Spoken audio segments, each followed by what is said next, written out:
மெய்யான திராட்சை செடி நம்முடைய இயேசுவே, நம் பிதாவே தோட்டக்காரர் அறிந்திடுவார்.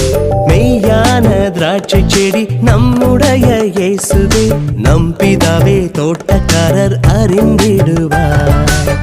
திராட்சை கொடியாக நம்மை வைத்தார், திராட்சை கொடியாக நம்மை வைத்தார். மெய்யான திராட்சை செடி நம்முடைய இயேசுவே, நம் பிதாவே தோட்டக்காரர் அறிந்திடுவார்.